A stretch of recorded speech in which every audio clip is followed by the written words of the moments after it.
Now, thank you very much for waiting. We would like to start a talk session titled Reviewing the 2018 U.S. Midterm Elections. Thank you very much for coming to this symposium in spite of your busy schedule. In the midterm elections of 2018 have been completed, and some time has passed since then, so we would like to see what was it and what sort of influence will it have on the world or on Asia Pacific, on other countries. So we would like to review the results of the U.S. midterm elections. We have experts of U.S. and the U.S.-Japan relations. So 1 hour talk session and 30 minutes dialogue with you, with the members of the audience. I hope you will actively participate. I'm president of JIIA. My name is Sasae.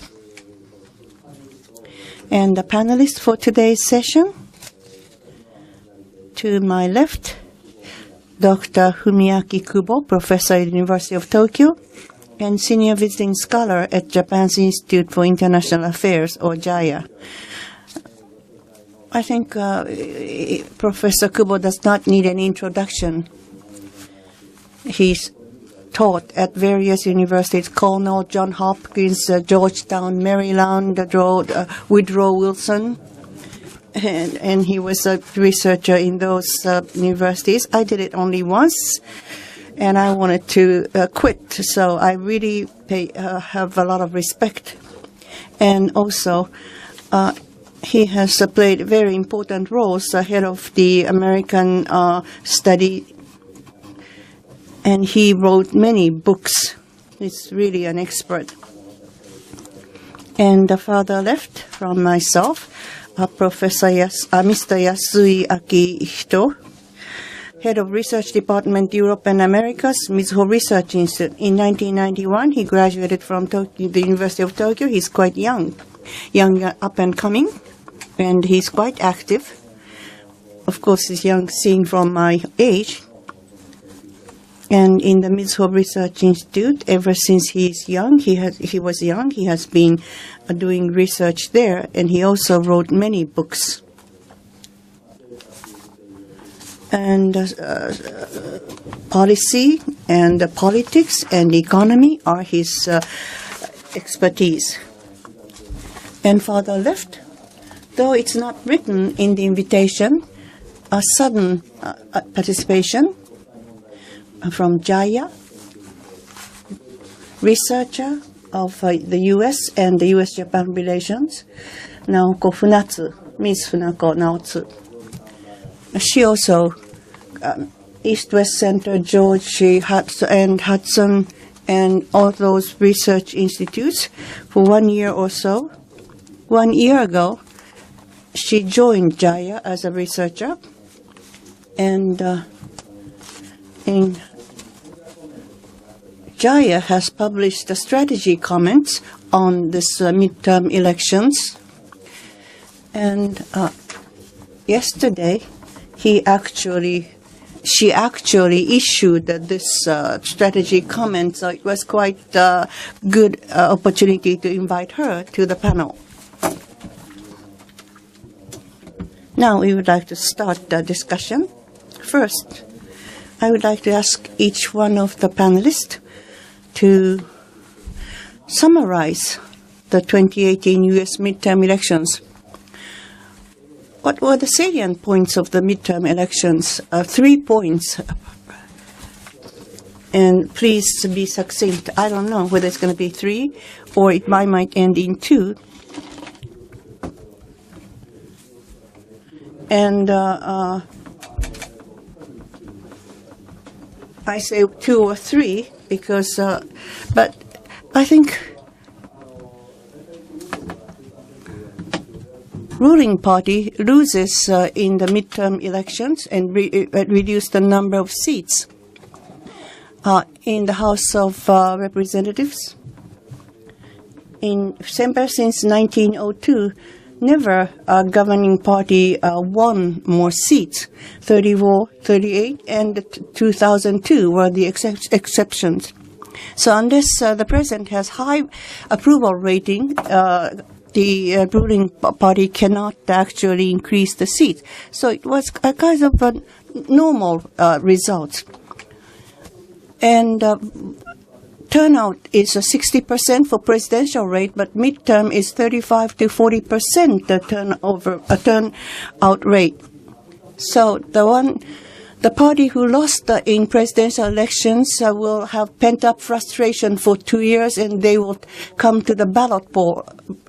And those who won are satisfied and will not come to vote. And second characteristic is it's usually 40% turnout, but I think it went to 50%. So it was higher. I think the Democrats, because it was against Trump, younger people and women came to the ballot. That's what we said. But at the end, in the later half, there was a caravan, Kavanaugh, the judge selection, and actually Democrats were quite aggressive against him, and so because of that, Republicans came to a vote. And there's also this asylum application caravan, and they are coming 5,000, 7,000 from Honduras and Guatemala. And looking at the TV programs, some people feel that the U.S. will be invaded. And Trump says, army will be deployed to defend the U.S. And maybe Republicans came to vote because of this. And the impact is the third point. The significance of midterm elections, it's difficult to really understand outside of USA. It's a judgment of Mr. Trump. But there's no president who had to quit because he lost in the midterm election. So there's no actually political crisis. But Congress has a very strong actually authority, like budget formulation. So actually it's very big that for Trump lost the number of seats in House in terms of budget formulation and so on. So it will have a major impact, but we don't know the concrete impact. Thank you very much, Mr. Yasui. When I came to a company, I was told that I should say, I have 3 points to say, but if I have only 2 points while I'm thinking, I should think of the third one. But I thought of 3 points that I can share with you. The first characteristic is it was a divided election. Well, it resulted in divided government, but when we look at the exit poll, those who voted for the Republic Party and the Democratic Party, they have different ideas. 90% of Republicans are for Trump, and actually 50% of Democrats are for and against the current policies. And those who supported the Democrats are because of healthcare issue, and the Republicans, immigrants issue. So depending on which party people actually voted, they have totally different mindsets. So it's difficult for them to really compromise and have get closer. And this is midterm elections, Congress elections, but it sounded like presidential election because the Republicans, actually, for Republicans, Trump came to campaign for them. And those who voted for Republicans are actually support Mr. Trump. And those who are against Trump, Democrats, actually came to vote. And Obama, former president, among Democratic politicians have a strong trust of the people. And he also campaigned. So this kind of midterm elections converted to the presidential election? Presidential election might have started from this point. And the third point, I think it was a quite inward-looking election. Of course, there was an immigration issue, but whether to accept immigrants or not, that was the issue. So why did the immigrants come from the Latin America?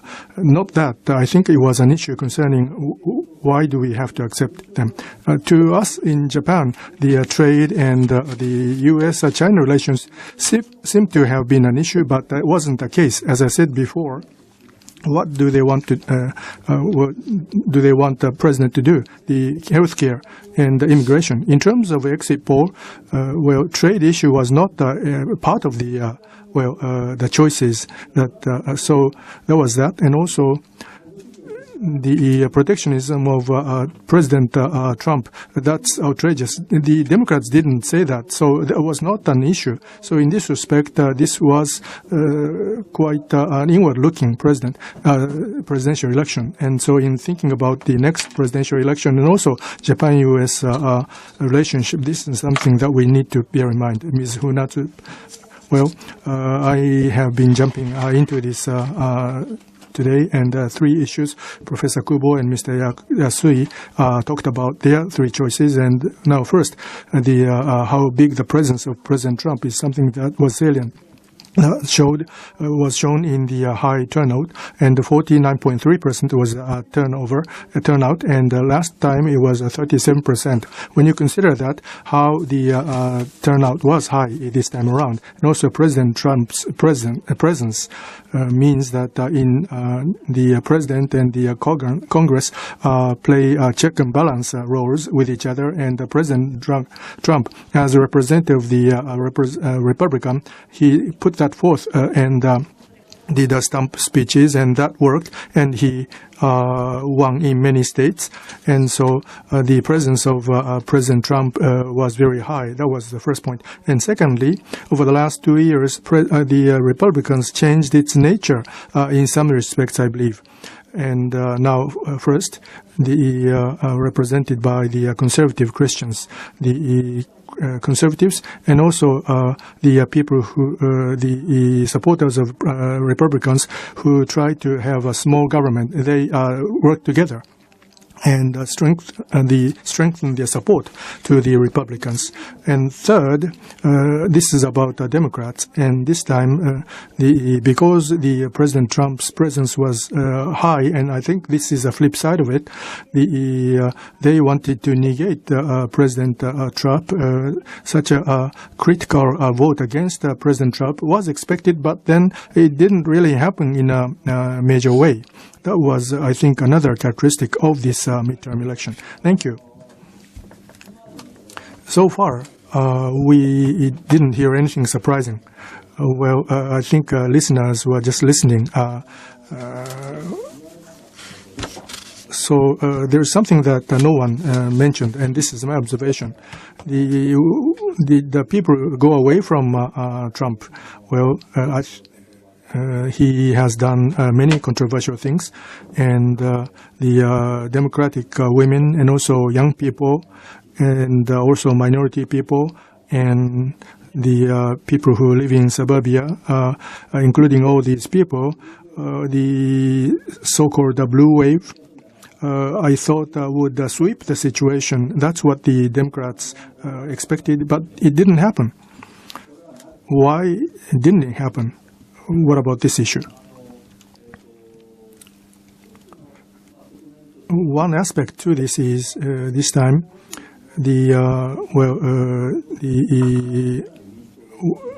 white women with a high academic background. Well, in the 1990s, they were supporting Republicans, but then gradually they are coming to the Democrat side. But in 2018, compared with 2016, they are more supportive of Democrats because of President Trump and also opposition against things that are Trumpian.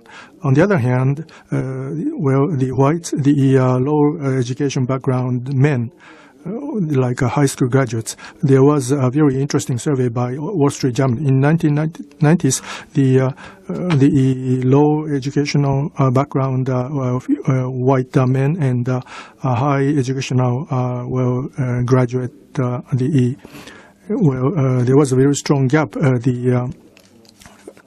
The gap between them has widened after President Trump came into place. So it's not that case that all the people who opposed Trump. There are other people who are supporting the President Trump. So the low education background, the white men, they have a certain proportion in the voters, and they were playing a role of a very strong base of President Trump. That's number one. And number two, Trump fans.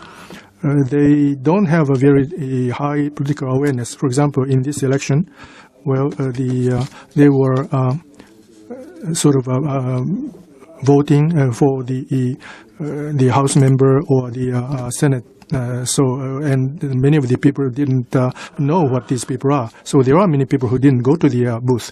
And so I think it's premature for us to say these people did not care. So in 2 years, when they try to vote for President Trump, they might come back. So there are people who have been attracted by President Trump. That's something that we have to bear in mind. I see.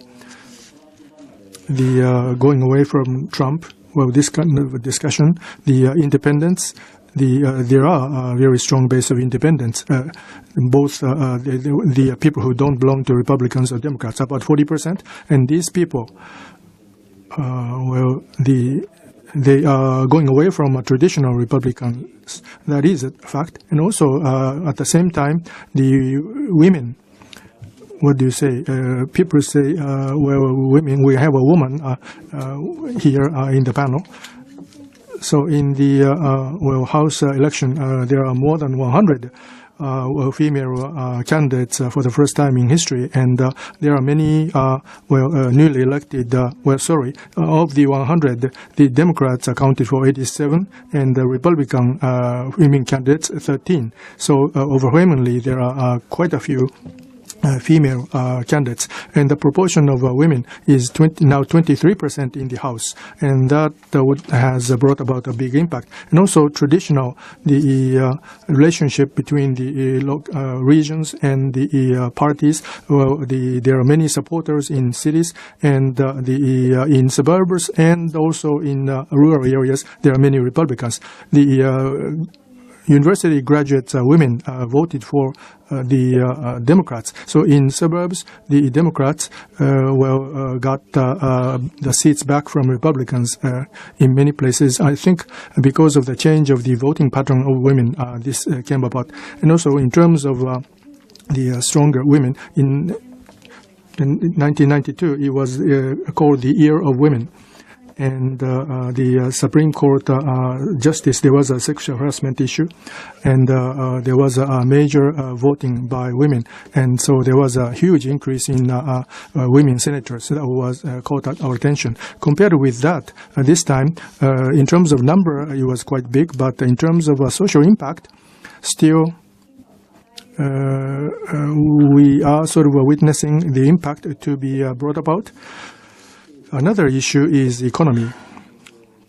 During the campaign period, the U.S. economy was good, people said, including the president and Republicans. They said the economy is good, and they took credit for that. Now, on this point, the Democrats say, the middle-income people are not enjoying that. Did this bring about any impact on the election? Well, my conclusion is that the good economy was not the tailwind for Republicans.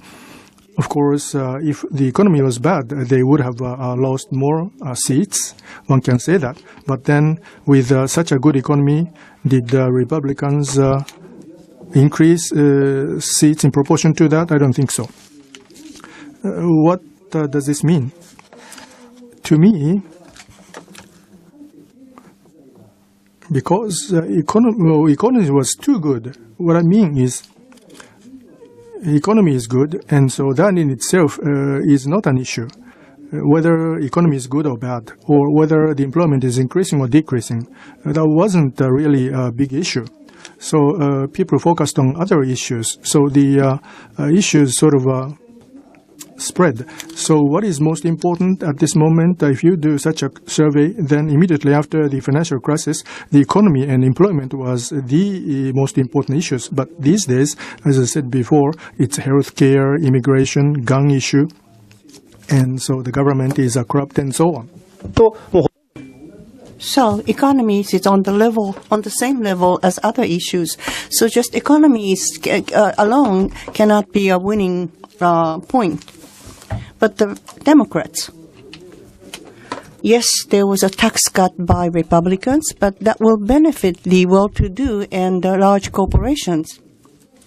That's what they claimed. So tax reduction served as a negative factor in the midterm elections. So for robust economy, Republicans could not capitalize on that. Of course, Trump did not just focus his talks on economy, and the Republicans are complaining about it. Well, relating to that point, what was the logic behind it? President Trump, 43% is the approval, or 44% approval rate on the day of elections.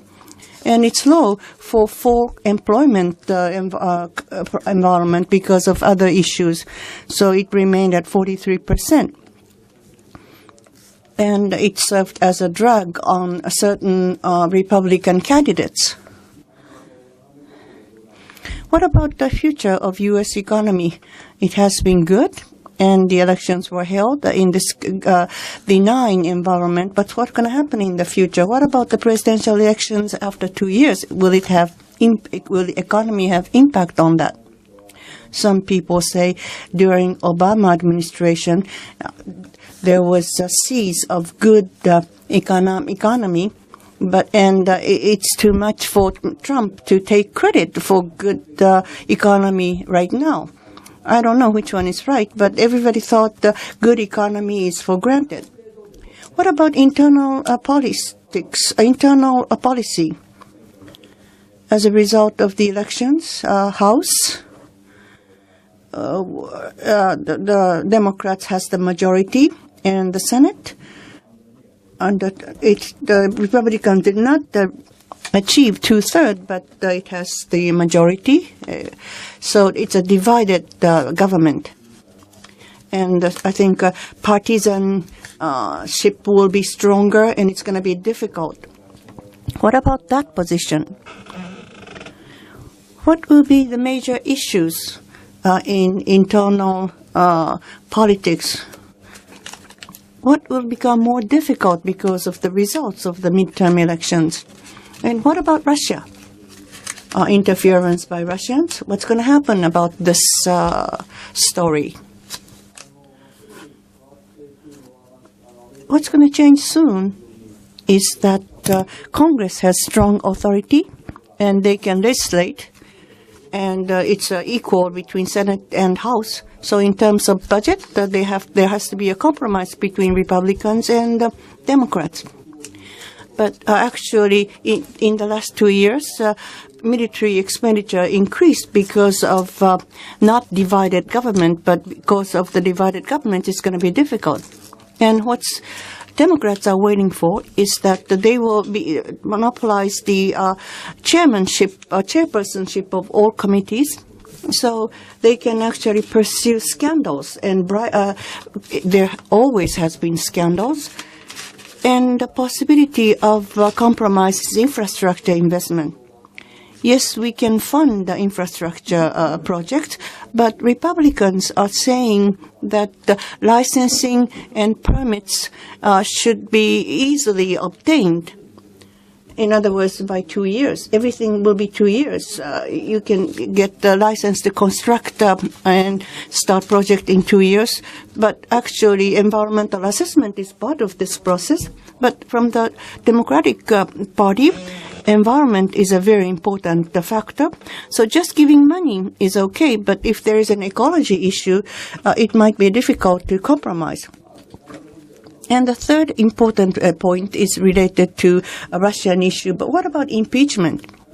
I think you are aware, House first, there's a resolution of impeachment. It's going to be actually prosecution. And then a court, Senate will be positioned as court. And if 2/3 of the senators say yes, then it's going to be a guilty verdict. But it's, of course, difficult. Or it's very difficult because of the number of seats.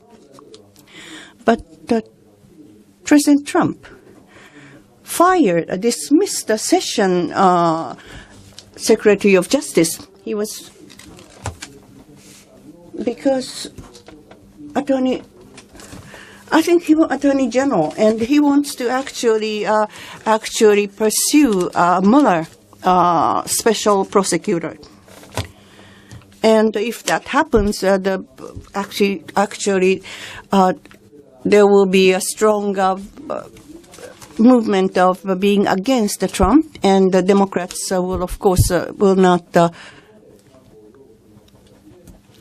will be against it, and Republicans might not really support Trump. So there's a leftist section of Democrats might be stronger. In 98, 99, there was Clinton impeachment, and logically it was almost impossible, but they did it. Though it sounds impossible, sometimes in the political world it is pursued. Mr. Yasui? Now, this divided Congress, divided government. I think, of course, a fiscal issue will be important. In 2011, 2014, 2015, when there was a divided debt ceiling raising was the issue, and there was disruption. And the Treasury's credit rating was downgraded. And there was a fiscal cliff experienced. And we have to raise debt ceiling, and of course we have to formulate the budget this time. And there's a cap on debt ceiling, but it will be reduced in 2020. So there's a smaller fiscal cliff. So they have to go through 3 hurdles like the last time. And what we have to be careful is it's not just confrontation, but the two parties have some similarity. And there might be an economic risk where they kind of agree. I would say 3 points. First is their awareness about high-tech industries, Facebook, platformers, Amazon becoming too gigantic, and to their power. Both Democrats and the Republicans feel that there is a problem, and especially in House, because the majority is in Democrats, so they might be actually subpoenaed into the House and be criticized. It's not that the laws or acts will change, but if it is becoming a news, there's a headline risk for those companies. And the second point is trade policy. Trump is for protectionism, but actually Democrats are also close to protectionist policy. So which way we go, we don't know. Regarding revised NAFTA, of course, we don't know. Of course, this new revised NAFTA, Trump would like to pursue, but Democrats might be against it, and we don't know which one is which. And the third point is a fiscal issue. They seem to agree on infrastructure investment and the tax cut for a middle class. So both parties agree on those. Then a fiscal deficit might increase. At least we go into that path. And it's a difficult issue. When economy goes downward, we can use fiscal stimulus, and it's going to be very good. But while economy is still robust, if fiscal deficit will increase and if there's a concern about that, then interest rates will go up. Then it will stop expansion of economy. So U.S. fiscal policy has to be quite subtle and elaborate. And whether they can do it or not is a difficult issue. So this fiscal deficit is an important point. Now, we would like to discuss this on this impact on trade, but what about internal affairs? I agree with the two scholars. When it comes to the budget, the Republicans and Democrats, they find it difficult to make a compromise. And President Trump is pursuing the anti-immigrant policy by building the border wall, and that would be stalled. And also with respect to Russian or impeachment, the criticism, again, the Senate, with respect to impeachment, you need more than two-thirds majority. As a result of the midterm election, I think President Trump may be sighing a sigh of relief, but Special Counsel Mueller is doing investigation. Depending on the result, how the things would develop, no one can tell. So that's a very difficult issue to foresee. So in general, the Senate is held by controlled by the Republicans, House Democrats. So there's a tug of war in terms of the internal policy. There might be delays in many things. Thank you. The internal politics might affect the foreign affairs or not. There's such a debate. Common sense says, well, if you, the people who think about this simplistically would say, if there's a confusion in internal politics, well, they might, well, one could become aggressive in foreign affairs, and they look at history and they get concerned about what would happen. But apart from that, well, that could happen, and that may be true. But in terms of foreign affairs, what would be the impact? Well, President Trump now has confidence in himself subjectively. If that is the assumption, then what kind of impact would we see in diplomacy globally in terms of Asia-Pacific? And also, we also have to look at the trade issues.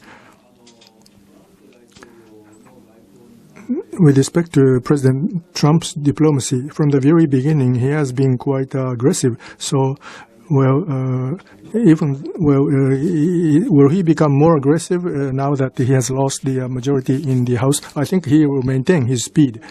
So there wouldn't be many changes. In terms of trade policy, well, he has president has a great big authority, and so the control over the Congress. Well, when it comes to ratification, he needs a voting at the Congress. So I don't think many things would change. The point here is President Trump and others, well, the separation between the two. In September this year, New York Times had an unprecedented column. Well, the high-ranking official of the government wrote the piece, but this was carried anonymously, and the New York Times accepted that, and so this was unprecedented. New York Times knows who was the author, but they don't disclose the name, and that's part of the resistance. Well, the resistance means, well, Poland and Nazi. Well, sort of was resisted by underground organization. So the President Trump is doing some things that are wrong, and there are people who are resisting that. So they are adults, and the opposite word of adult is a baby, kid, or child, I think. And so President Trump's behavior is impulsive. Impulse is a word that is often mentioned, and impulse leads to decision making, and that could be turned over in the next week. But we adults are controlling the situation. That's what the piece says. Oftentimes, in looking at the future trade issues, President Trump vis-a-vis Japan and China, this could change, but no one knows when. He makes easy compromise, or he might stick to his policy all along. It's very difficult to foresee what will happen. On the other hand, adults are controlling many parts. For example, with respect to China, I think this might be discussed later on. But Vice President Pence and Mr. Bolton and Navarro, vis-a-vis China, there are many people who are aggressively opposed to China. No matter how the President Trump wavers, these people won't budge. And also the Congress might be stronger than President Trump in terms of trade. And so when you consider these, depending on the sentiment of Trump, many things would be decided, but there are other aspects that are not so.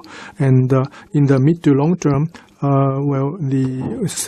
President Trump wavers or is no longer here, the very aggressive stance against China, the hardline stance against China might remain. So adults and non-adults. So I think Russia, the top people, President Trump, for some reason or another, has confidence in President Putin, and there was no interference. That's what President Trump said, and this is rather mysterious. This is an unstable aspect to President Trump's administration, and so that lowers the predictability of what will happen to President Trump's administration. That's the way I see it. You talked about adults, but I look at the situation more sympathetically.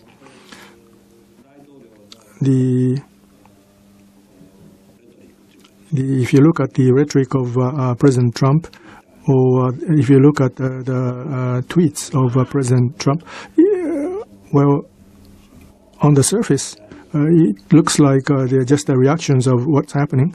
But if you just try to look at them as a whole, then you see one series of consistent thinking or thoughts in sometimes, Mr. Yasui.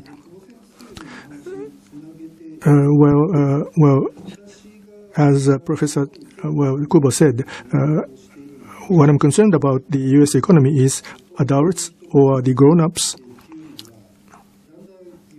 They are seeming to be becoming more weaker. So, to President Trump, you're wrong. Apart from whether they say that face to face, but the people who are trying to change the course of President Trump, there's less and less people, both in the administration and also in the Congress.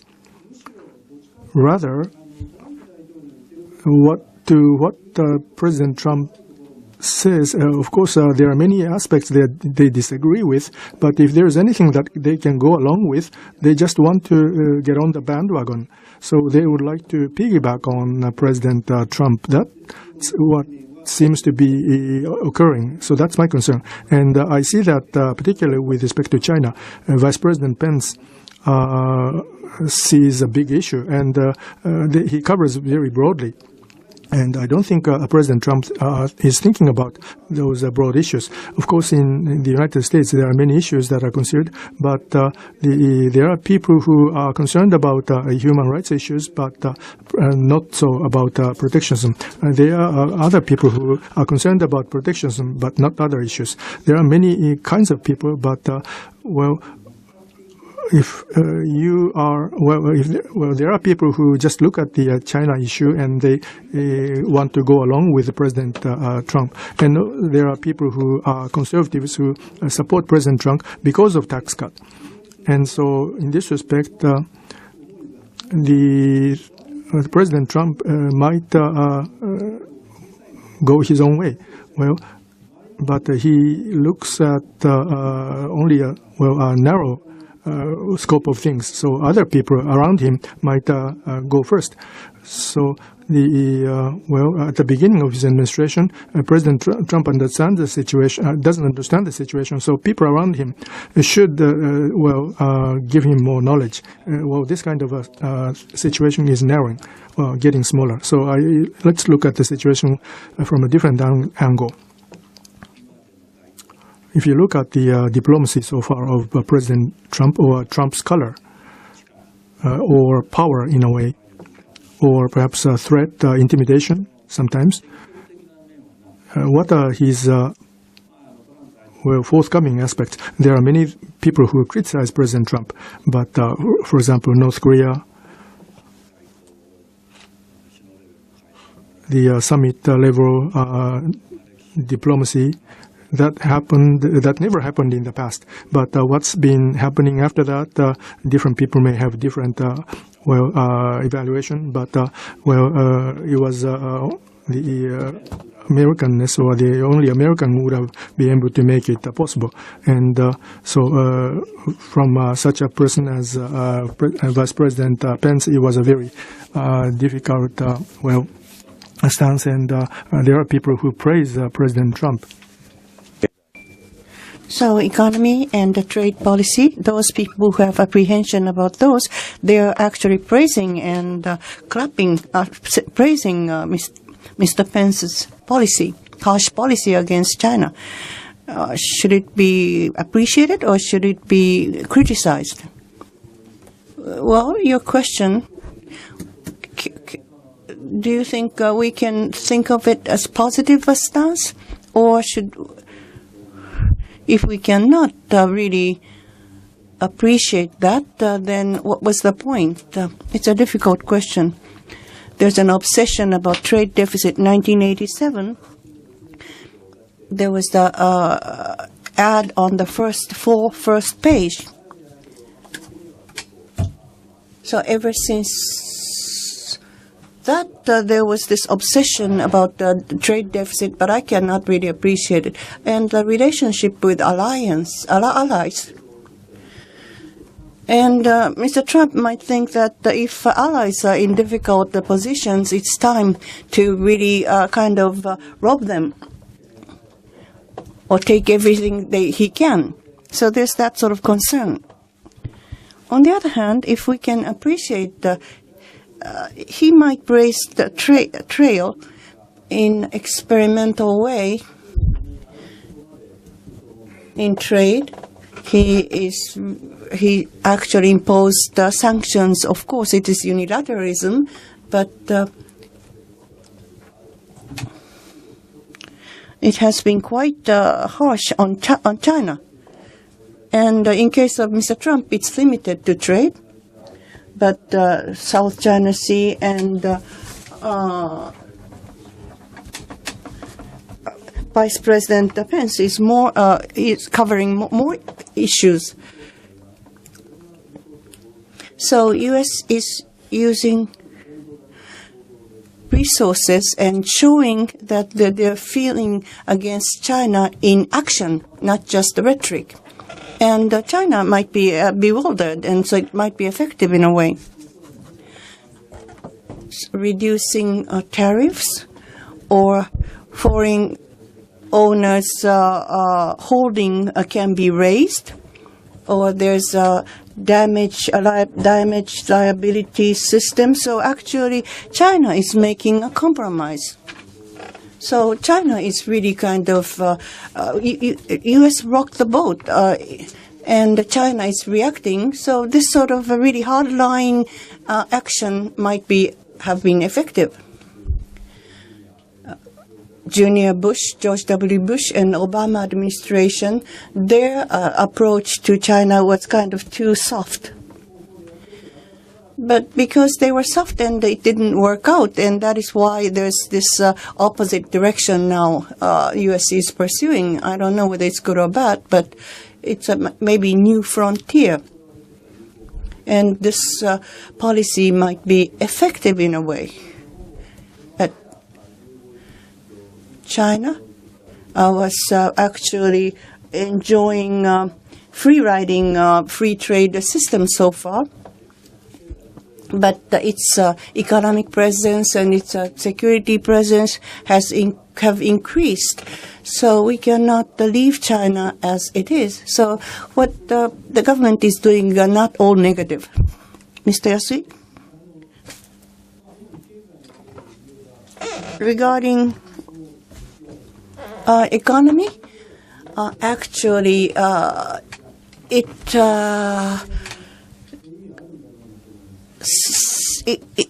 the government says something that is out of common sense.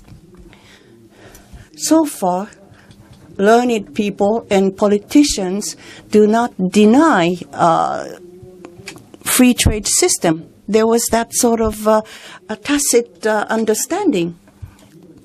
And the free trade is a beautiful policy and logic, and if you don't understand good points of free trade, you're not smart. That's what was the common sense. But President Trump asked, is that so? From the beginning. Yes, in economic theories, free trade is good on your desk, but whether it's going to be beneficial to all the people, it is not.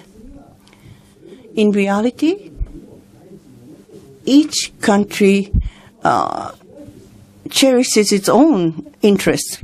And Mr. Trump opened that new perspective. So why free trade is important?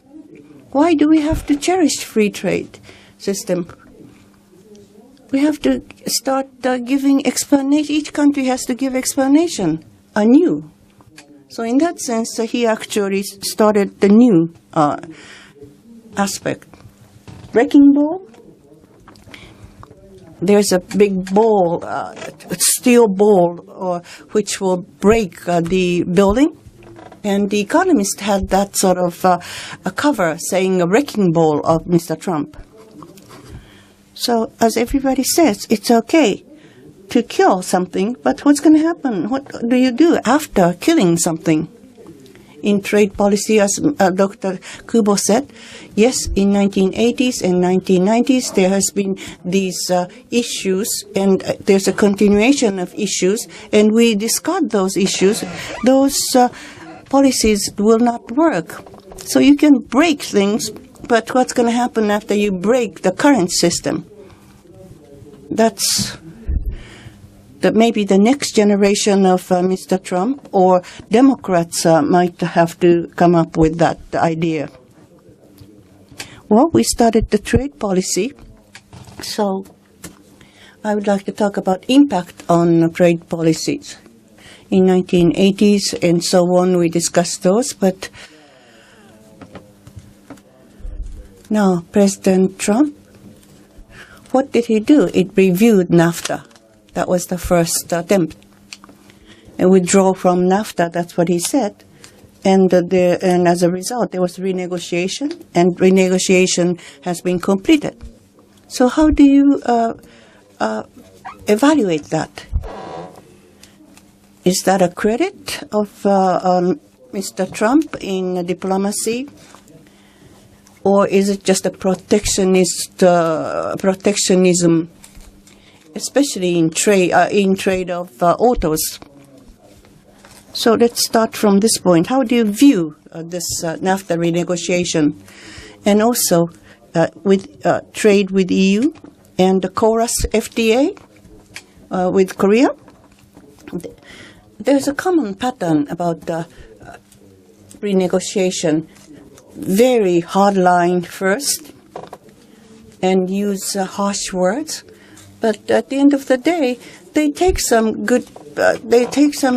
benefits, but they make compromise at a certain point. So, seen from the overall point of view for President Trump, his intention was not totally destroying NAFTA. Or he might, he was ready to go that far. But ever since Bill Clinton, ever since NAFTA was created, nobody challenged it. But he went there for the first time, and he kind of won renegotiation. Look at these results. Look at this outcome. And then if he can show the results to people, he will be satisfied. So with Japan,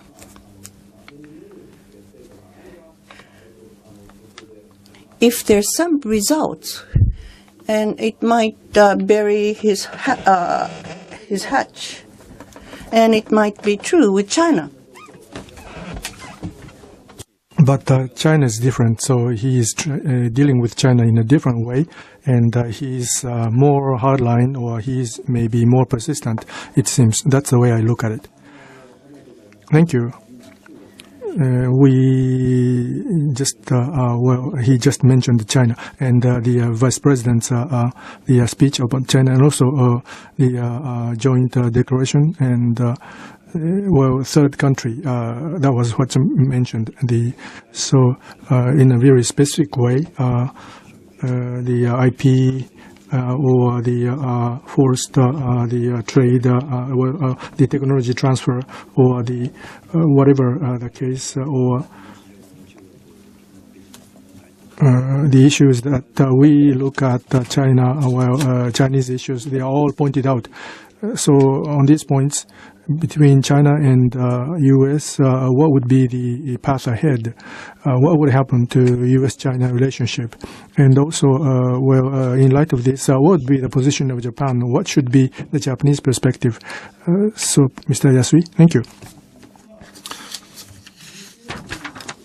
With respect to what was going to happen with respect to the dialogue between U.S. and China in G20, it was very difficult. Well, it's very difficult to foresee. But more or less, what we can say is I don't think it's possible for all the U.S.-China issues to be resolved in G20. So in the short term, some sort of deal or shaking of hands, including the market, if there's any reassurance, it's just over a short period. But if you look at beyond the short term, the situation between Japan and China and the U.S. would continue to be difficult. So if that is the case, then with respect to Japan-U.S. relationship, bilaterally, or what would happen to autos, what would happen to agricultural products, but more than that, the China-U.S. relationship is very difficult, and in light of this, what will be the position of Japan?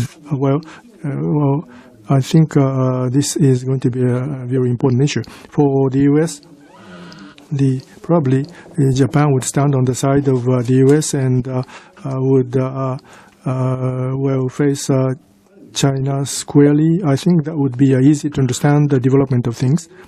As is often mentioned, in the revised NAFTA, the clauses with China in mind might be imposed on us, or high-tech products. High-tech, it's within the U.S., there are policies that make it difficult for U.S. to export IT items to China, and the same could happen to Japan. In business community, this is a very difficult issue. Naturally, U.S. is very important, and China is also very important in terms of future growth. We have to pivot toward China.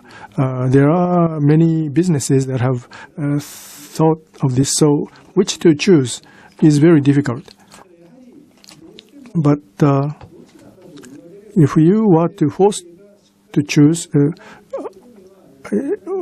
things wouldn't move unless there's a stability in Japan, U.S., China. So what about maintaining the Japan-China relationship? How can we explain that to the U.S.? We have to say whatever we need to say to China. That's one. And as mentioned in the Vice President's speech, Japan, the world, there are things we agree.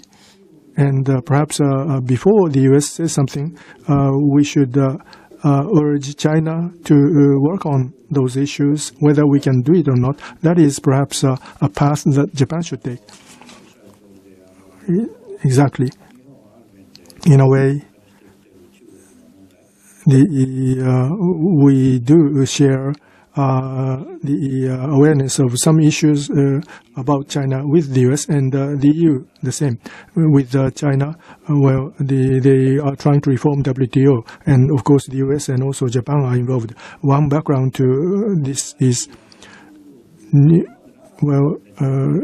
we didn't have any such a country like China, developing country and also population. So WTO rules would have to adapt themselves to this new situation. Do we have such a new rules? That's a big issue. And not just between the U.S., China. There's also EU, China, and also Japan, China, and there are many negotiation framework like APEC and so on. So the issues concerning China, not only should we just attack China, but we have to think together to think about the ways to urge China to go in good directions. Well, we shouldn't look at this as a strategic confrontation axis. So you are silent, please. Well, one issue I think is, it's, you say this, but it's a high-tech hegemony. In other words, be it big data, high-tech industry, or auto industry, the US and China vying with each other over the high-tech industry and also the defense industry behind it. So I think this is a competition to see which will win. So it's not, such a pretty story. China is stealing things, and we have to avoid that. And also we have to be careful about investment. And that's what the US is saying. And should we follow suit here in Japan? This is a very difficult issue, isn't it? Right, that's a very difficult question addressed to me. But Vice President Pence talked about the U.S. awareness of China, and this is rather than not based on President Trump's impulse, but this is the road in the U.S. The NNS that was issued late last year to China and Russia, the U.S. is thinking strategically and considering that as dangerous. It's clearly mentioned there. And so China has developed to this situation, and it's a responsible stakeholder, but no, people are not talking about it. And not just Republicans, but also Democrats are having an increasing awareness as such. So how the U.S. would view China in the world, I think the course of things is beginning to change. And the high-tech hegemony, the defense industry were mentioned. And Mr. Yasui said in the business committee, China can not be severed from Japan. China is very important to Japan. In terms of security, you can say the same thing. China is a very big neighbor to Japan, so it's not a dichotomy. You can't just look at the situation from the perspective of dichotomy. So that is where the Japan's diplomacy has to do right. Thank you. Well, I would like to talk to people on the floor, but before that, once again about the midterm election. In 2 years, there's going to be a presidential election again. So what would happen to it? According to what you've said, the Democrats, President Obama, in response to President Trump, he made speeches. And is there any person we should pay attention to among Democrats? Or will there be for Democrats to get the presidential position back? Is there a possibility? In general, at this stage, the opposition party, is there any salient candidate? No, but that's quite common. The media says there's no good candidates among Democrats. 10 little people, but it's different. The U.S. is different from Japan, usually it's going to be a pretty good competition or race between the Democrats and Republicans. So I don't think we should overly worried about the Democrats. Is there going to be a re-election of President Trump? One issue is economy. We have a full employment, and will this continue until the election day 2 years later? Then it would be quite promising. But 43-44% in average, with this, that's a bit weak. But if it goes up to 46-47, then no matter how hard you work in the race, you can only get 2 to 3% in addition to the popularity. So if it's 46, you can go up to 49. And 2016, the Trump got 46%, I think. So he is within the scope of getting reelected. So economy is one thing, and also a contender on the part of the Democrats, where people may be concerned about it a little. So, Mr. Sanders is willing to field a candidate, but he's going to be over 150 years old if we add Mr. Sanders and Ms. Warren. And so younger ones would be better. And what about scandals and impeachment? If Democrats overreach, then it might lose approval rate. So we cannot foresee what's going to happen. But some established Republican politicians might challenge Mr. Trump. There is a possibility. We cannot deny it. I think many senators should actually challenge President Trump.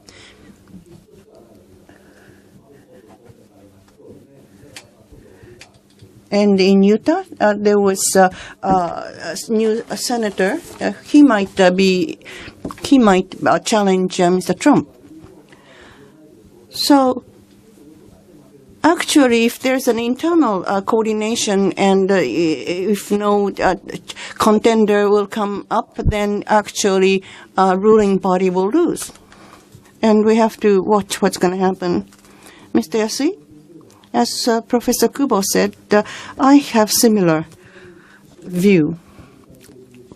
It's not that I haven't studied American political history so far, but instinctively, incumbent president is usually re-elected. And there are two conditions that he will not be elected: a poor economy and internal strife in the party. So those two, whether those two elements will exist or not, will be important. And the internal strife, I think Professor Kubo said, but in 2020, I think economy is not as good as present. But is it going to be in recession? I don't know. We don't know whether there will be a recession, or it might have something to do with slowdown of China's economy or trade friction. And will it be actually headwinds against Mr. Trump? If economy is coming down, will it be a negative factor for President Trump? He says that's the Democrats' fault. I told you that in the mid-elections, if Democrats win, economy will go downward. He might be able to say that, and it might be accepted.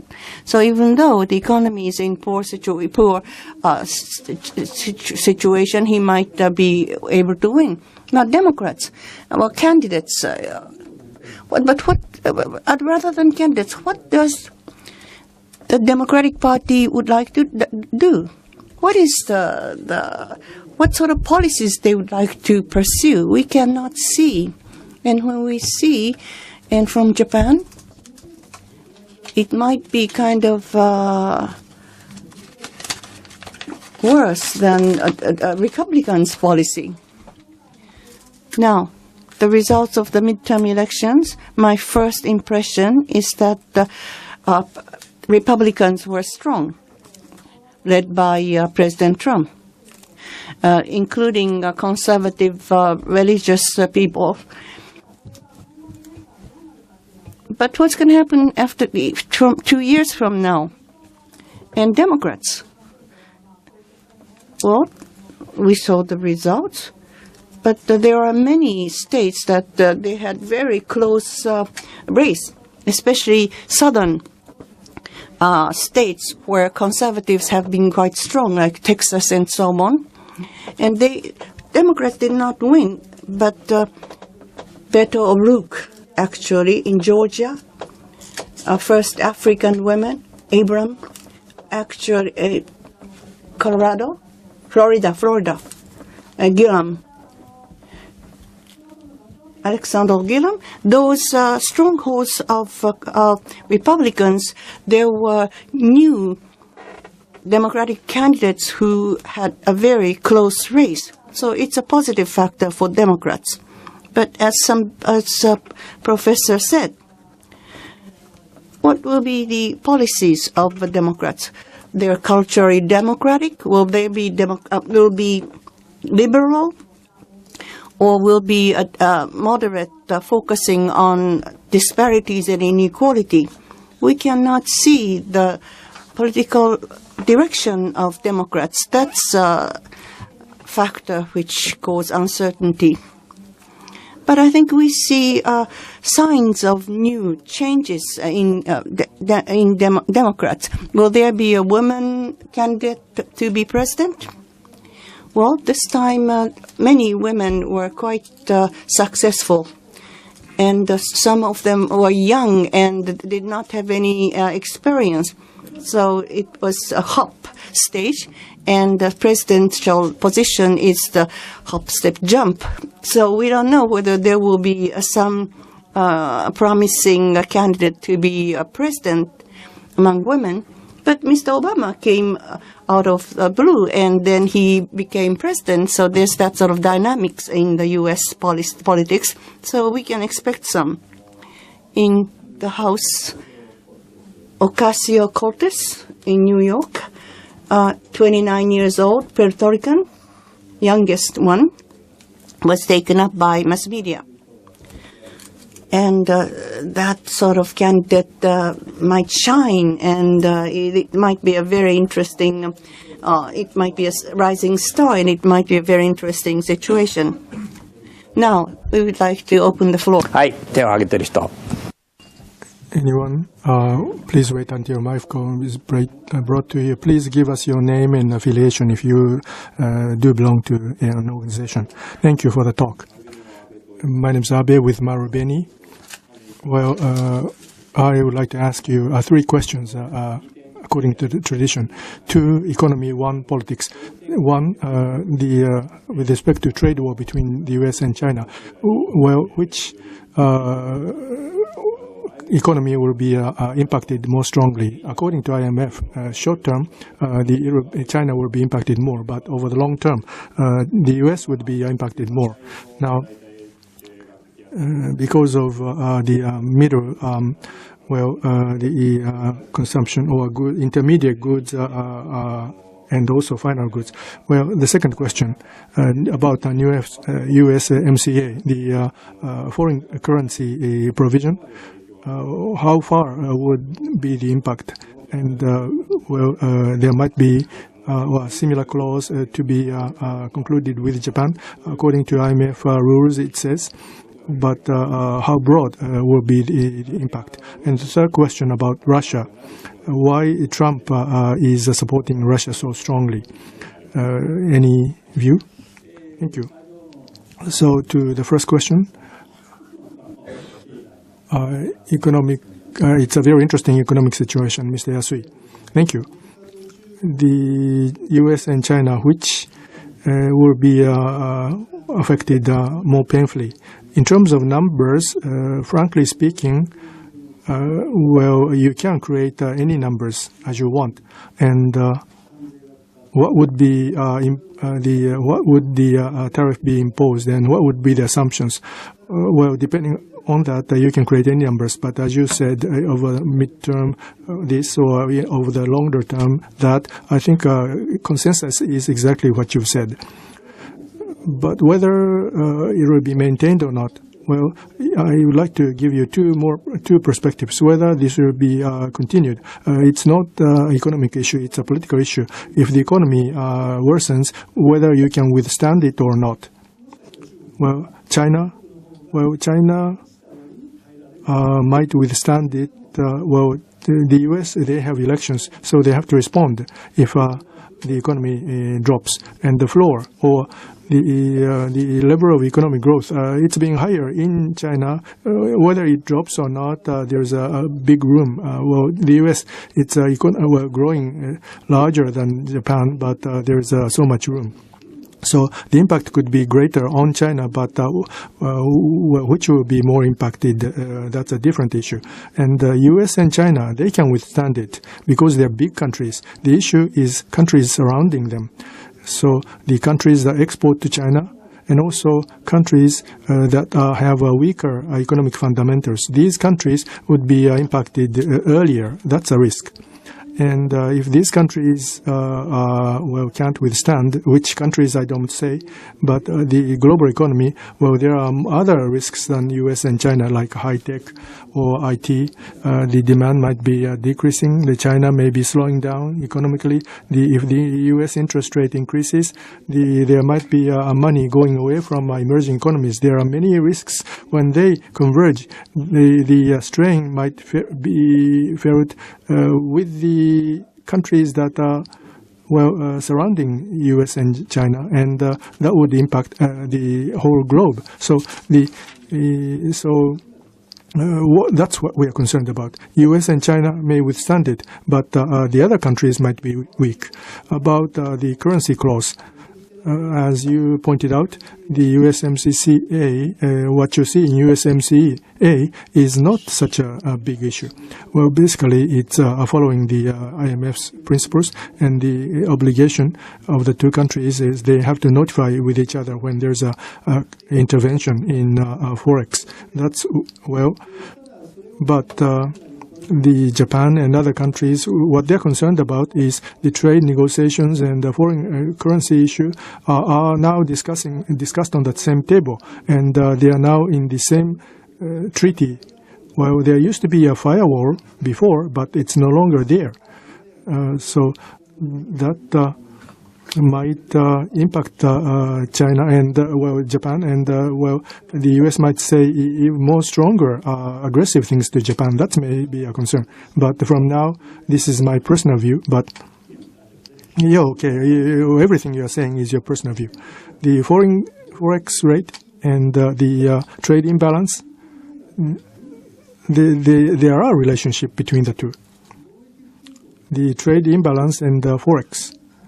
There is always a relationship between the two. So separating the two is you're going too far. There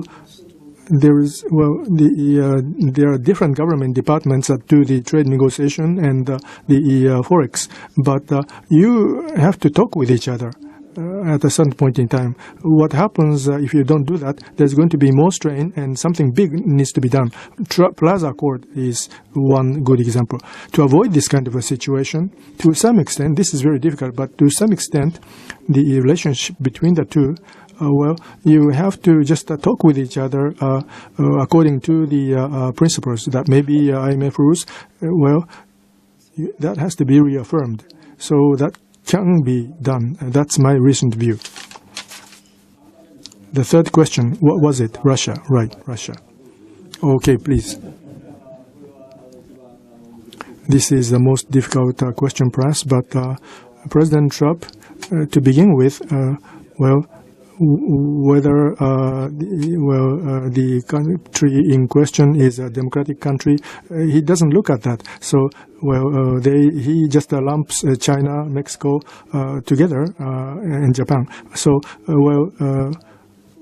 he just doesn't look at Russia and say it's moving away from democracy. And the authoritative leader or strong leader in the maybe Mr. Prime Minister Abe may look a very strong leader. So he respects these people, and so he tend to say, President Putin is great. Personally, when he visited Russia, he was videos when he was naked or in business.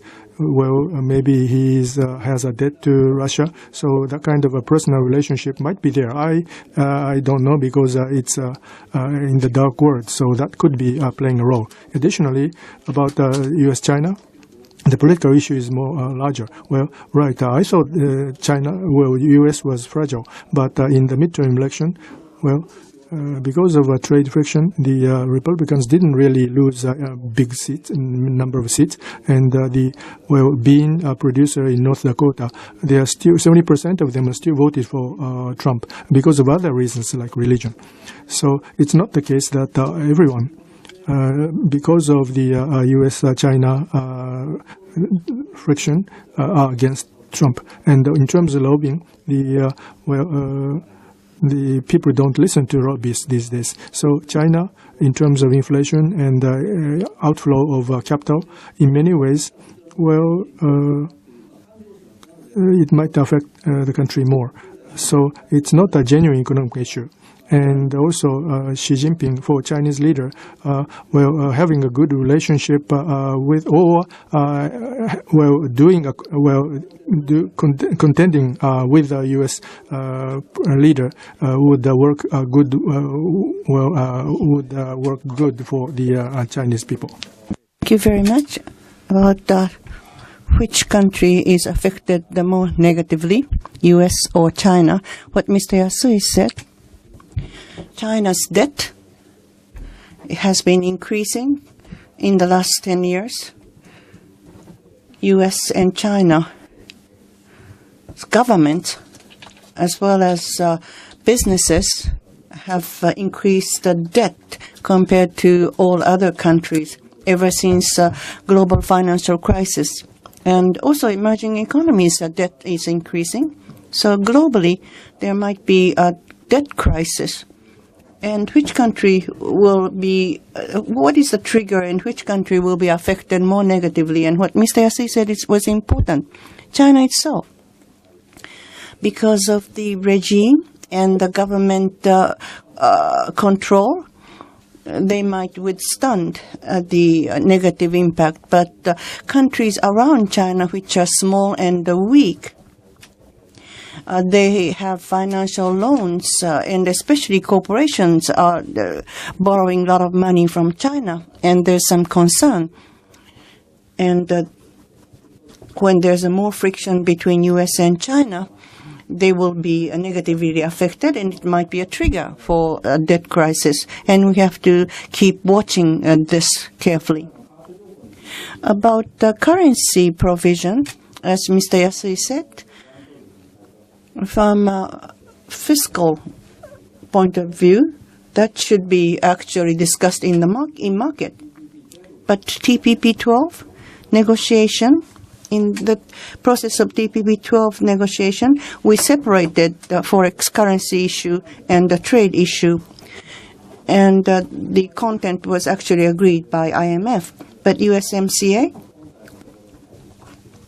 actually, in the body of the agreement, this currency provision is included. And dispute settlement, especially transparency, is covered by a dispute settlement. In the case of Japan, there's no problem of transparency. But if that is included in the agreement, some countries in Asia might have difficulties. So this is an issue of principle and institution for the future. Any other questions?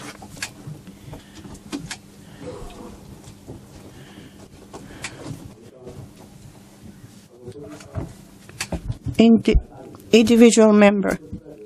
Yoshikawa is my name. I have 3 points. Succinctly, Republicans, evangelicals, and moderates, I think they cooperate with each other and they will be monolithic? Or in Democrats, there might lose some unity because there are various candidates being elected. And the Trump administration, is it denying free trade? But with China, it says trade barriers should be eliminated. And in case of NAFTA, production relocation is an issue. So it might not be just denying free trade completely. Is there a possibility that there might be accidental war? We will hear more questions.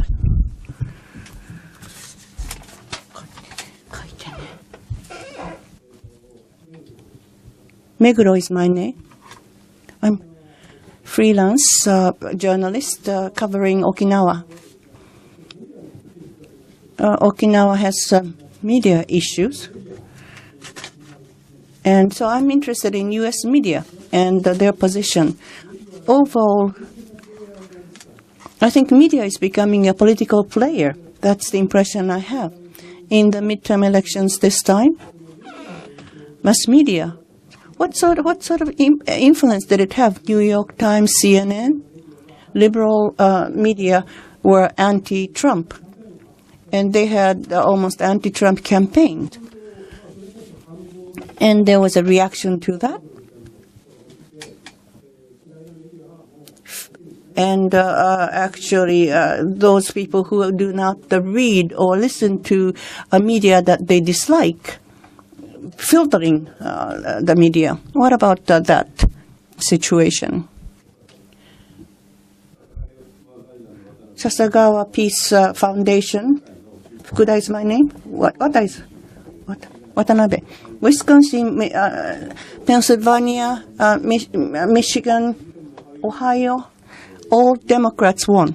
And in governor's election, actually, Democrats win, except one state. What about the 2 years from now on? I don't know from where. About internal affairs first? Please answer everything you can answer. Not a joke. Thank you very much for your questions. Now, the Republicans,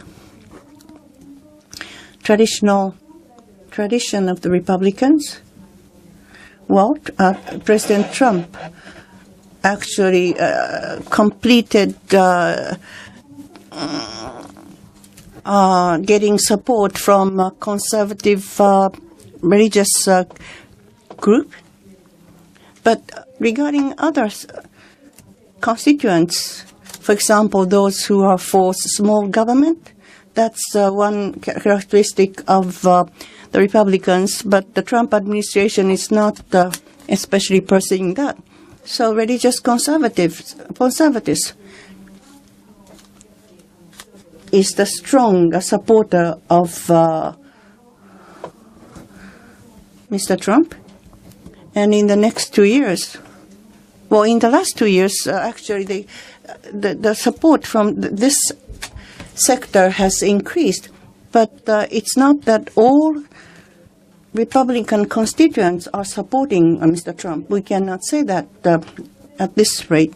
About Rust Belt, like Mr. Rust Belt that Mr. Watanabe said, it's a major issue. Wisconsin, Pennsylvania, and Mississippi. In 2011, because of Republican won, Trump president won. They are actually swing states. And this became clear again. And the Democrats actually focused on economy in this Rust Belt. It actually reformulated strategy. It might reformulate strategy and it might win in those Rust Belt states. About free trade, President Trump, does he believe in it? And what about this point? Well, thank you. As you pointed out, he's not saying we should stop trade. If you look at the end state, as you say, rather than protectionism, it's revised the protectionists, but free trade. But there are two issues. One, how to move ahead. Globally, people follow rules and move ahead with free trade. But what Trump is doing is he takes a lead and does whatever he wants to do. That's a forceful globalization. And what would be what the revised free trade is like in connection with China, people who are pursuing Cold War is Trump or people around him. I think it's happening. What I'm trying to say is decoupling may not be the right word, but without having a close ties with China, we should create an economy that works. We shouldn't be too strongly bound by supply chain. We should have, we should establish supply chain we can have an arm's length relationship with. So even if there's an agreement between the U.S. and China, the tariff would not decline. No one is expecting that. They are saying we are not going to increase the tariffs. So the tariffs remain at the same level. So it is true that trade is more difficult, and businesses would become more difficult to go away from China and the U.S. And so there's not going to be a stoppage to trade, but compared with what it is now, it's not very efficient and it's not very good for the economy. So even if it's a revised free trade system, I see issues in this Trump policy.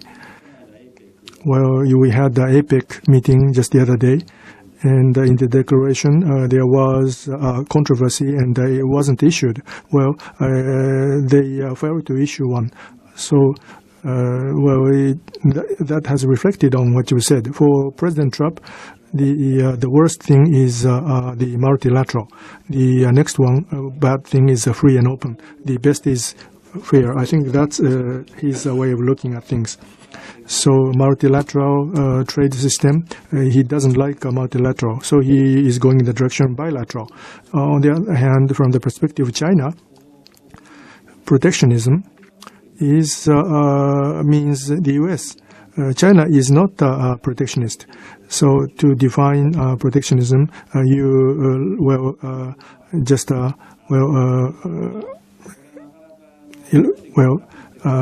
list up many words about the protectionism about China. So it's a rhetoric and approach, and also economic strategic interests.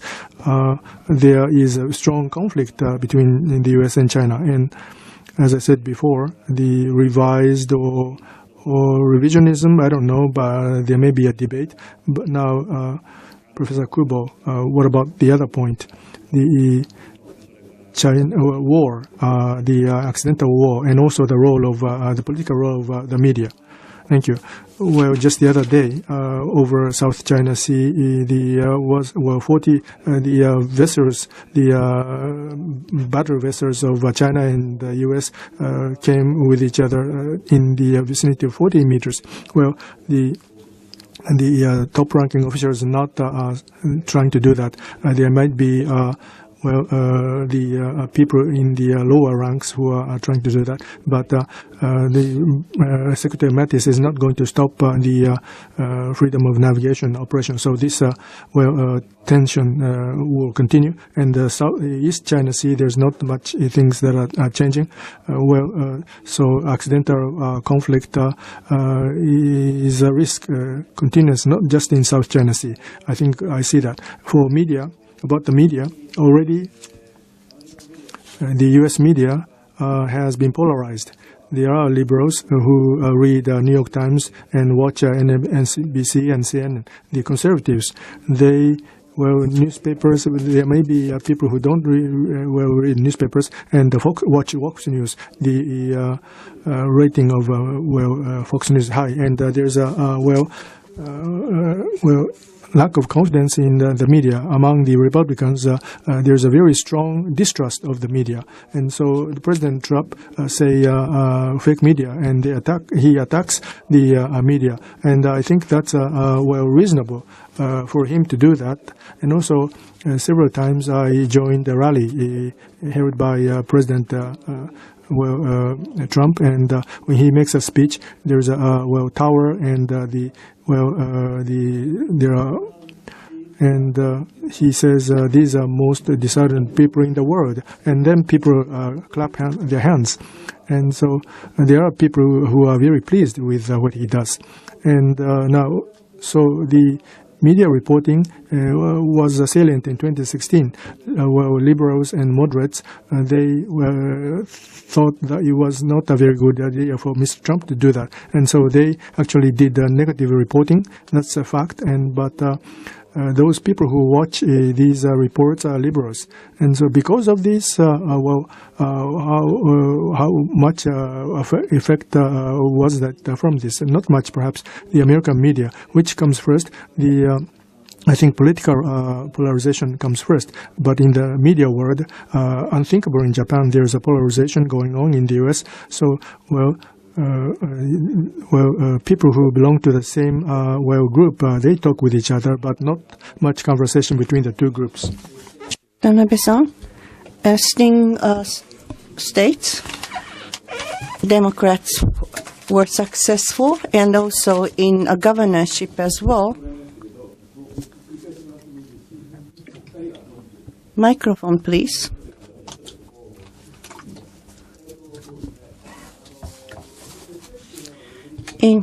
There's a pendulum. Sometimes the Democrats win, sometimes the Republicans win in those swing states. Well, Democrats won this time, but after 2 years, it's not necessary Democrats will win. Because satisfied voters will not actually go to voting. So some of them, just because Democrats won this time, it might not be Democrats win after 2 years. And another point is there's a northern strategy of Republicans, northern white workers. That's Trump's rhetoric and strategy to really attract them, and it might work again after 2 years. But if Democrats will actually take care of the constituents for the next 2 years, then turnout might be different. Now, the Republicans, there are Trump states, Indiana, Missouri, North Dakota. Republicans won. So I think which states should we put the emphasis on? But in the Senate, the Republicans were actually winning. Anything else? Okay. Kohama, individual member.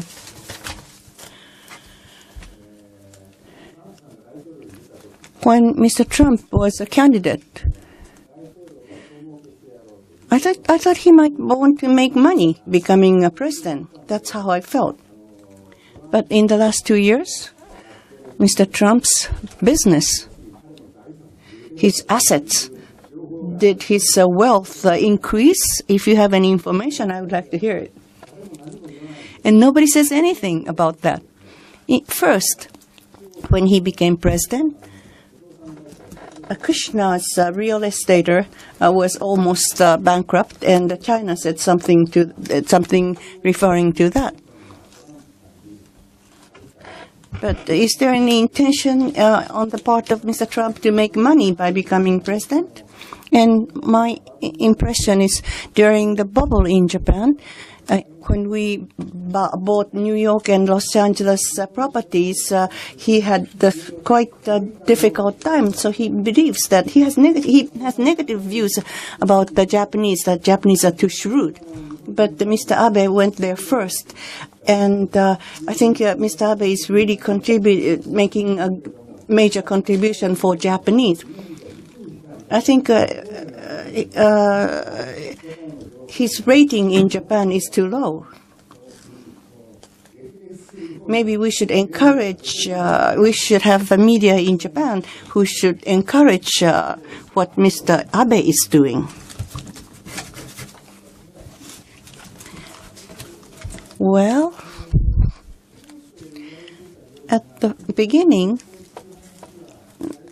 some people said he tries to do something in the back, but Mr. Kushner and daughter's brand, but they did not become a big issue. Rather, her brand was boycotted. So Trump brand value or equity came down, I think. When he goes on the campaign, he actually, there's a lot of money going on to Trump-owned hotels and affiliated entities, but not that much money. He's enjoying being president and feeling it, whether it's good or bad. Well, I think you have read the books written Fire and Fury. I don't know to what extent it is telling the truth. But reading this sort of book, we don't know whether it is reflecting reality or not. Well, even though he's not going to be a president, it's going to be a good advertisement and so on. And I don't know whether we should discuss this at this place or not. But I don't know what's going on, actually, behind the scene. But the Japan-U.S. relations right now, because of personal good relationship between two leaders, is helping Japan-U.S. relations. We should not overrate that. But when there's a poor relationship between leaders, sometimes there are examples that good discussion cannot be held. I would not like. I'm not in a position to really praise Mr. Abe here, but I think to some extent, yes.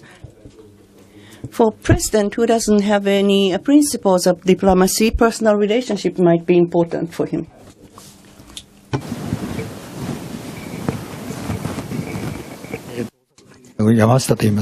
Yamashita with Osaka Municipal University. I have a question to President Sasae, Ambassador Sasae. When it comes to the Japan-U.S. economic negotiations from the 1980s or 1970s even, my understanding is that the U.S. has had, they have had a sense of being a victim, and rather than the middle-income people suffering, it's a domestic issue. But what we have to consider is IT giants. American companies are controlling the world in terms of IT, and we have a lot of negative impacts from that. In the past, Japanese schools couldn't renew the software of the PCs, and that's still affecting us. And services are not very good, and so they are paranoia, or they consider themselves as victims, and this should be discussed, but they don't. Well, as we discussed a little, the textbooks. The economics textbooks taught in they read it, and there's the competitive advantage. If you have a competitive advantage, the people will become wealthier, and there's a comparative advantage, and so you have fields where you can't win, and those industries will decline.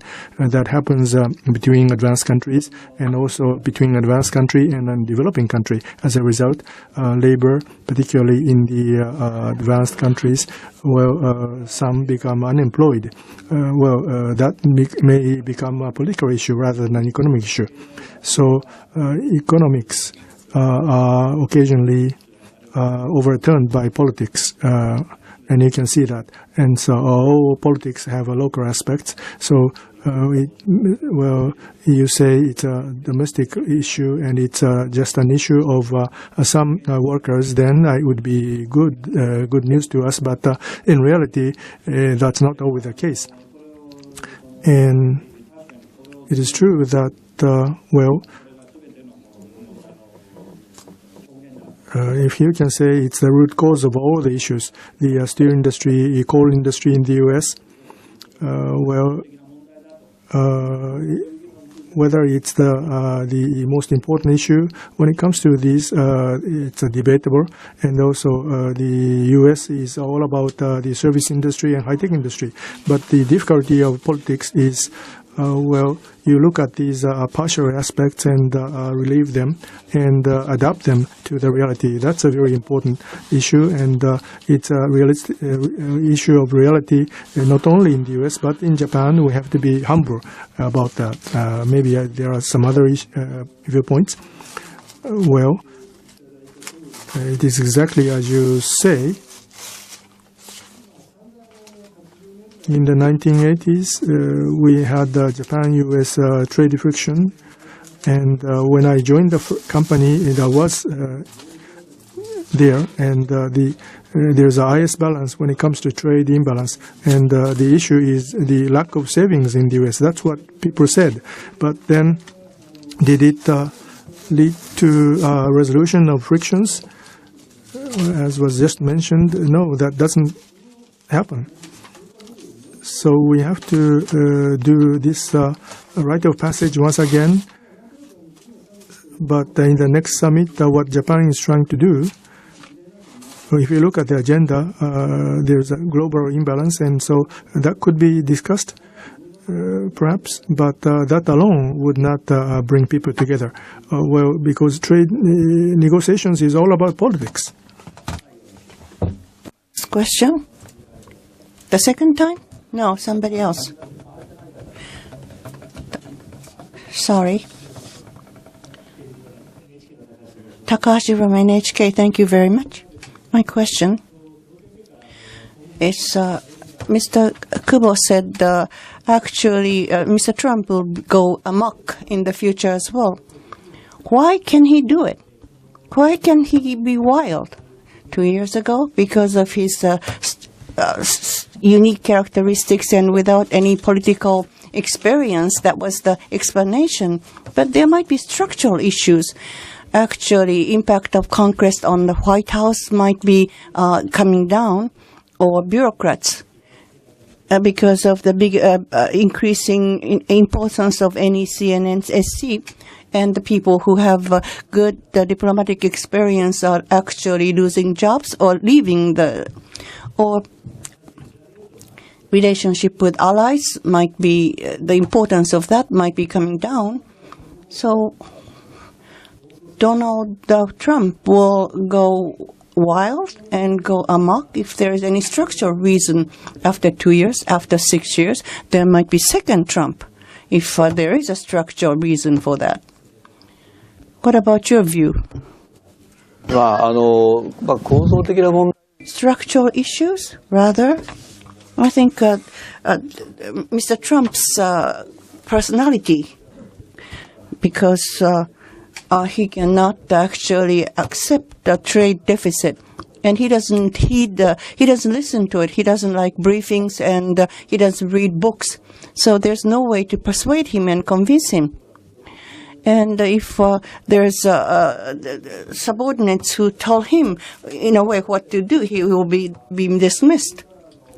So, and blue-collar workers do not like a trade deficit. They don't like free trade. They don't like capital to outflow from Japan. And so they believe in trust. So if they think of various things, then he might have some questions about Mr. Trump. But his thinking is really aligned with those blue-collar workers. That's his strength. Anti-free trade, anti-internationalism, anti-globalism, and he became a Republican candidate by doing so. And he demonstrated that he could win and become a candidate, even advocating those, and he became president after all. So there might be, in 2020, it might be Mr. Trump, but 2024, 2028, there might be people who advocate the similar things as Mr. Trump. And that might be a concern about the future course of U.S. and the relationship between Japan and U.S. I don't know whether we can call it structural reasons, but there's nobody who will replace him. Well, President Trump, as a person, not as an individual, a very simplistic view, though it's not providing solutions, but there's nobody who says, no, that's not the way, but there's this solution. Because of issues the problems that the U.S. is experiencing is complexing and difficult. How to actually reduce the disparities, and there's no good solution for those. So Mr. Trump, who seems to have some simplistic solutions, be accepted, and he can keep doing what he has done. And the white people is coming, the percent is coming down, and minorities are increasing. And so, actually, Republicans will be the party of old age white people, and Democrats become a party of minorities. But that will change. And very simplistic, and Trump can enjoy power because of this relationship. Anything else? Is it a structural issue? If that is the question, then my sense is no, because the separation of power is quite established in the United States, and how strong his personality is. It can't, trump that. And recently, one of the Supreme Court justice, there's no liberal justice, there's no conservative justice. He offered a rebuttal, and President Trump is an unusual type of a president, so he is quite conspicuous. But the system of the separation of powers will not be destroyed by a single individual. President Trump, I don't think I can envisage that. Well, the last person is very, I find it very easy to say things. I can talk about three levels. One, the personal level of president. He talks up many things, rhetoric, including his political rhetoric. That's his personal, aspect. The issue is, it's not just a rhetoric, but it has a broad impact both domestically and internationally, and that, unless it's a president of such a character, it will disappear. But in the background, there are two levels. One, the institutional group, the Congress, the administration, and the government bureaucracy, the State Departments were mentioned, also the Defense Department. So President Trump is negating establishment, but the establishment is not gone. The establishment is there, and the defense policy, if you look at the policy that is issued, it's a policy of the establishment. It's not Mr. Trump's policy. So there's the definitive U.S. policy there, and there's also a check and balance. And of course, there is a discussion about the Supreme Court, but in the court, they come to occasionally come to a decision different from President Trump's. And there's also a discussion at the Congress, and also the mass media is polarized between the left and right. There's a debate going on. So, the gap may be widening in some respects, but if you look at it more broadly, there's a check and balance that is working there. And the third level is the U.S. General public, the mass of the United States. the race structure and also geography and the generation, including all these, the unity of the U.S. from that perspective, there would be a further split, and the gap is widening, the disparity is widening, and this is a structural issue. And also furthermore, the split might likely further go on, and so the president says unity is important. We have to get together. Politically, he's saying that, and the Democrats are saying the same thing. But is there going to be a unifier? Well, what sort of a leader would that be? And at the end of the day, in which direction the general public go? Of course, they have their own interests, but they affect each other. That's my view. Well, I think I would like to bring this to a close. May we? So please give these people a big round of applause. Thank you. Thank you very much. Thank you.